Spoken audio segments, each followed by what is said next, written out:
calmer. Il parle de quelque chose. Ça se passe bien ton projet? Oui, ça avance. Tu veux en parler? Ça avance.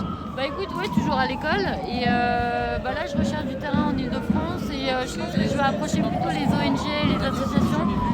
Parce que j'ai vu via la Chambre de l'agriculture que les associations recherchaient des légumes à vendre en grosse quantité. On parle de 200-300 kilos. Donc du coup, je vais plutôt approcher ces ONG pour me mettre à profit mon projet en fait. On parle de permaculture? Donc on parle de production de légumes, Oui. d'autonomie alimentaire. D'accord. Et de sensibilisation pour les jeunes générations aux vivants, parce qu'on a quand même perdu 85% des insectes. Ouais. Aujourd'hui, on a 85%. de variétés d'insectes en France. Depuis quand, une date? C'est officiel depuis un an en fait. Donc c'est énorme parce que aujourd'hui on parle des abeilles, mais il n'y a pas que les abeilles, il y a tous les décomposeurs. On parle de tous ces insectes qui régénèrent en fait le vivant. Oui. Et voilà.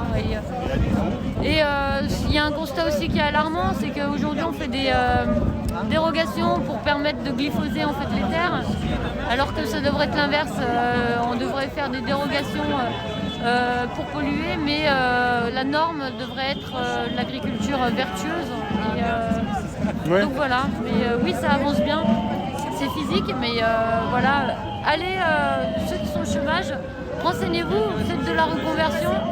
C'est vraiment un secteur qui est porteur, qui est soutenu aussi par pas mal de subventions au niveau européen, au niveau national aussi.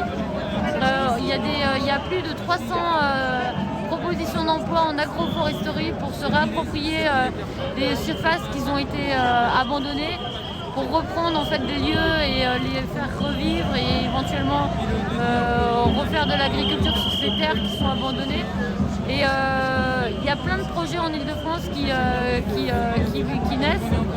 Et donc voilà, vous faites une reconversion et vous verrez. C'est intéressant, je vois qu'il y a de l'humanité, il y a de l'intérêt pour bien vivre, il y a de l'intérêt pour aller dans la bonne direction. Bah c'est ça. Et, ça remonte le moral alors? Bah ça remonte le moral, mais il faut aussi trouver des terres et ça c'est pas donné à Ouais. tout le monde. Et il faut aussi que ça prenne de l'ampleur parce que il y a la possibilité en fait de faire autrement. On se bat toujours contre quelque chose. Là aujourd'hui, essayer de construire quelque chose en essayant de construire une société vertueuse qui respecte le vivant, qui respecte les personnes minoritaires, les personnes qui ont des difficultés financières, qu'elles puissent avoir accès à une bonne alimentation et qu'on favorise le circuit court.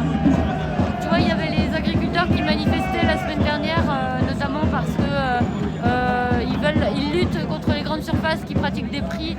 Il faut savoir quand même que la viande, moi je suis végétarienne, mais le kilo de viande est vendu 3,50 aux grandes surfaces qui eux le vendent 35 €. Il y a une marge énorme. Ah ouais.